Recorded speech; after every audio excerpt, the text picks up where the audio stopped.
Here's something that comes up a lot in counting, so we want to be pretty good at this. It's called factorials. Do it by an example. Suppose that we have 5 objects and we're going to put them into a row. So I'll draw it here. Here's how I think about it. 1, 2, 3, 4, 5. So I've got the leftmost object and the next one, and then finally the rightmost objects. So how many ways can I do this? How many choices do you have for that leftmost position? Yeah, you could put any of those 5 objects there. And then what about in the position next to it? Well, there's only 4 left, right? You already used 1, so there's 4 objects left. And then this position right here, there's 5 to begin with. You've used 2, so there's 3 left. And then likewise, 2 and 1. Multiplication principle says we're going to multiply those together. So what you get is 5 times 4 times 3 times 2 times 1. Now, instead of writing this is a little inconvenient, but look what it does.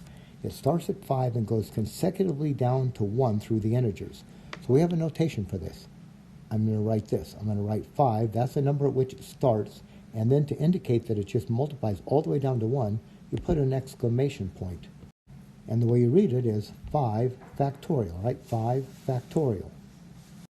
Now these factorials, they can get big fast, and it's kind of hard to realize what they really are. Let's just start here. Now I'm going to start back here with a 0 factorial. We'll come and get this one later.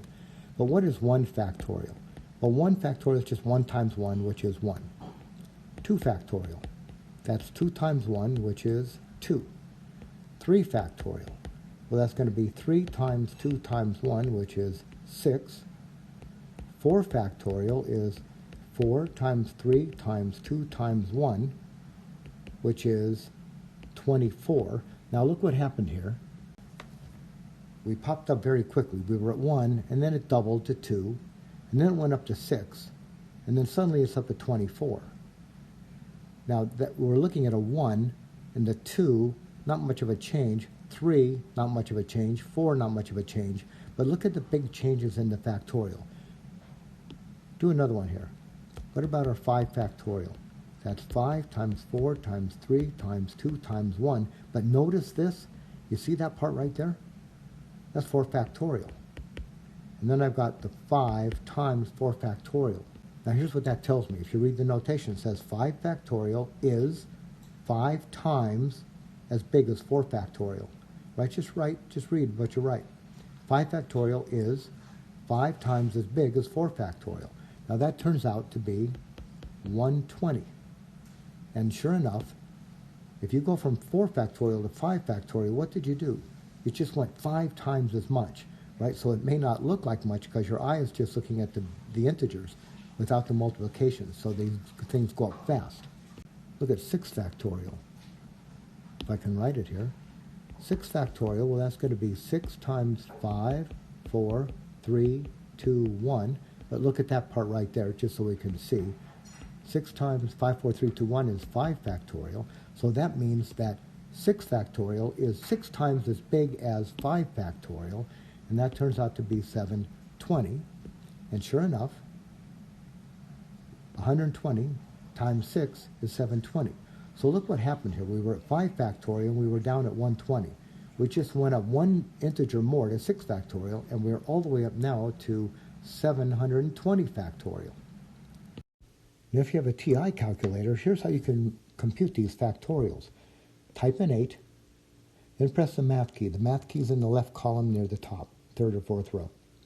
Type in 8, press math, then arrow over is right at the right-hand side to the menu item says PRB for probability. So type in 8, press math, arrow over to PRB, and then you'll see this one down here is item number 4.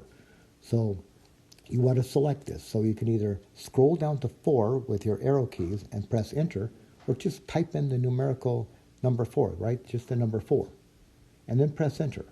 And when you do that, you will see the number 4, well, if I can write it here, 40320. So what do you get? 8 factorial is 40,320. Now look what happened back here. We were at 6 factorial and we were only at 720. You just go up 2 numbers and you're already at 40,000. Now let's look at 0 factorial, okay? What is 0 factorial. To get an idea, look what we were doing down here before. We were taking like 5 factorial, and we broke it to 5 and then 4 factorial, right? 5, 4 factorial. And then we took, 6 and broke it into 6 times 5 factorial. So what if we write this in general where we had something like this? Suppose you start with some number n, and you want that factorial. So what do? You write the number n, and then you multiply it by, well, by what? Look what you did. You start with that number n, and then you write it with a factorial of 1 below it, right? 5, and then the 1 below it. 6. You write a 6, and then factorial 1 below it. So if I start with n factorial, I'll write the n, and then 1 below it factorial. So this will be n minus 1 factorial. Now what if I start here with this? I'm going to get to the 0 factorial. What if I start with this one? 1 factorial, well, we know that to be 1. But according to our formula, what we could write is this.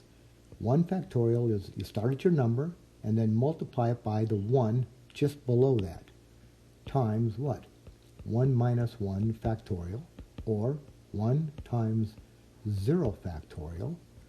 So here's where we are. 1 factorial is equal to 1 times 0 factorial. 1 factorial here, that side is 1, equals 1 times 0 factorial.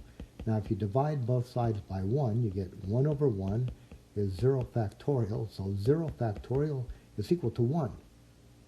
All right, so we're now going to make a definition. 0 factorial is equal to 1. Now look, if you understood this little proof here, that's great. If you didn't, don't worry about it. You just need to know in our counting that when you hit 0 factorial, that's a 1. And there's a good reason for it. And here's that suggestion. So I'm just going to put that all the way back over here. All the way back over here. For 0 factorial, I'm just going to write that as a 1.